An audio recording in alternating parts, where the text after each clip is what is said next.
അസ്സലാമു അലൈക്കും വറഹ്മത്തുള്ളാ. ബിസ്മില്ലാഹിർ റഹ്മാനിർ റഹീം. നൂഹ് നബിയും അദ്ദേഹത്തിൻ്റെ സമുദായത്തിലെ സത്യനിഷേധികളും തമ്മിൽ നടന്ന സംവാദങ്ങളുടെ ചില ഭാഗങ്ങളാണ് ഇതുവരെ പറഞ്ഞത്. അതിനുശേഷം വരുന്ന ഇന്ന് പഠിക്കുന്ന 35-ാമത്തെ ആയത്തിൽ അള്ളാഹു പറഞ്ഞു എന്ന പേര് പറഞ്ഞുകൊണ്ട് പ്രവാചകൻ കളവ് കെട്ടിച്ചമച്ചതാണ് ഈ പറയുന്നതൊക്കെ എന്ന് സത്യനിഷേധികൾ ആരോപിക്കുന്നതിനെക്കുറിച്ചും അതിന് പ്രവാചകൻ നൽകുന്ന മറുപടിയുമാണ് പറയുന്നത്. ഏത് പ്രവാചകനെക്കുറിച്ചാണ് ഇത് പറയുന്നത് എന്ന് ഈ ആയത്തിൽ വ്യക്തമാക്കുന്നില്ല. അതുകൊണ്ട് ഇത് 2 തരത്തിൽ വ്യാഖ്യാനിക്കപ്പെട്ടിട്ടുണ്ട്. ഒന്ന്, നൂഹ് നബി തൻ്റെ ജനതയോട് ഇതുവരെ പറഞ്ഞുകൊണ്ടിരുന്നത് അദ്ദേഹം കളവ് കെട്ടിച്ചമച്ചുണ്ടാക്കിയതാണ് എന്ന് അദ്ദേഹത്തിൻ്റെ ജനത ആരോപിക്കുന്നു എന്ന വിധത്തിൽ വ്യാഖ്യാനിക്കുന്നു. മറ്റൊന്ന്, നൂഹ് നബിയുടെ ഈ ചരിത്രം മുഹമ്മദ് നബി സല്ലല്ലാഹു അലൈഹി വസല്ലം മക്കയിലെ ഖുറൈശികൾക്ക് പറഞ്ഞു കൊടുക്കുകയാണല്ലോ ചെയ്യുന്നത്. അപ്പോൾ ഖുറൈശികൾ നബി സല്ലല്ലാഹു അലൈഹി വസല്ലമയെ കുറിച്ച് നബി സല്ലല്ലാഹു അലൈഹി വസല്ലം ഇതൊക്കെ കെട്ടിയുണ്ടാക്കി പറയുകയാണെന്ന ആരോപണമാണ് ഇവിടെ പറയുന്നത് എന്നാണ് മറ്റൊരു വ്യാഖ്യാനം.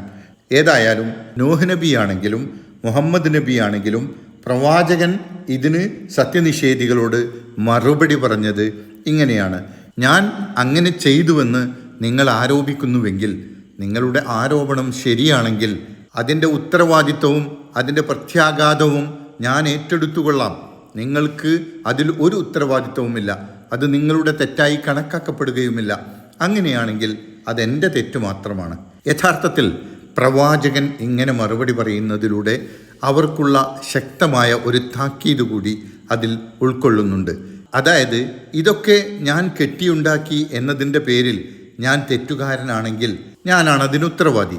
അതിൻ്റെ പ്രത്യാഘാതവും ശിക്ഷയും എനിക്കുള്ളതാണ്. എന്നാൽ ഇത് ദൈവത്തിൽ നിന്നുള്ള സത്യമാണെങ്കിൽ അതിനെ നിങ്ങൾ ഇങ്ങനെ ഓരോ കാരണങ്ങൾ ഉണ്ടാക്കി തള്ളിക്കളയുന്നുവെങ്കിൽ, നിഷേധിക്കുന്നുവെങ്കിൽ അതിൻ്റെ ഭയാനകമായ പ്രത്യാഘാതം നിങ്ങൾക്കുള്ളതാണ്. എനിക്കതിൽ ഒരു ഉത്തരവാദിത്വവും ഉണ്ടാവില്ല എന്ന കാര്യമാണ് അവർ താക്കീത് ചെയ്യുന്നത്. ഈ കാര്യം പറയുന്ന 35-ാമത്തെ ചെറിയ ആയത്താണ് ഇന്ന് പഠിക്കുന്നത്.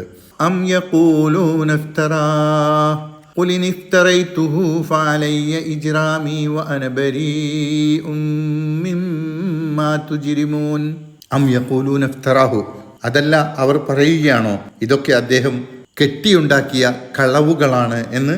ഖുൽ, എങ്കിൽ പ്രവാചക അവരോട് താങ്കൾ പറയുക, ഇൻ ഇഫ്തറൈതുഹു, അത് ഞാൻ കെട്ടിച്ചമച്ചതാണെങ്കിൽ ഫഅലയ്യ ഇജ്റാമി, അപ്പോൾ അതിൻ്റെ പാപഭാരം ഞാൻ ഏറ്റെടുത്തുകൊള്ളാം.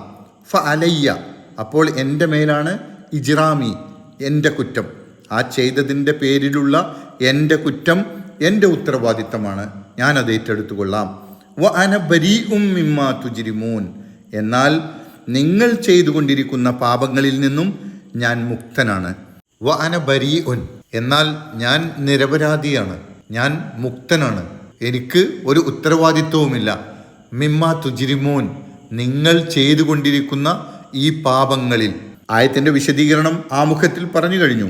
കഴിഞ്ഞ ക്ലാസ്സിൽ സൂചിപ്പിച്ചതുപോലെ ഇത് നൂഹ് നബിയുടെ പ്രബോധന കാലം അവസാനിക്കുന്നു എന്നും അവർക്ക് ശിക്ഷ വരാൻ പോകുന്നു എന്നും സൂചിപ്പിക്കുന്ന ആയത്തുകളാണ്.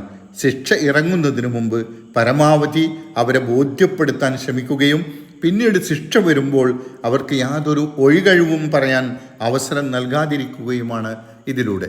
തുടർന്ന് അള്ളാഹു അവർക്ക് ശിക്ഷ ഇറക്കുന്നതുമായി ബന്ധപ്പെട്ട് നൂഹ് നബി അലൈഹിസ്സലാമയോട് കപ്പലുണ്ടാക്കാൻ നിർദ്ദേശിക്കുന്നതും നൂഹ് നബി അലൈഹിസ്സലാം കപ്പലുണ്ടാക്കുന്നത് കണ്ട് അവർ അദ്ദേഹത്തെ അപമാനിക്കുകയും പരിഹസിക്കുകയും ചെയ്യുന്നതുമൊക്കെയാണ് പറയുന്നത്. ഇൻഷാ അള്ളാഹ് തുടർന്നുള്ള ക്ലാസ്സുകളിൽ അത് നമുക്ക് പഠിക്കാം. അള്ളാഹു സുബ്ഹാനഹു വ തആല നമ്മെ അനുഗ്രഹിക്കുമാറാകട്ടെ. അസ്സലാമു അലൈക്കും വറഹ്മത്തുള്ളാഹി വബറകാതുഹു.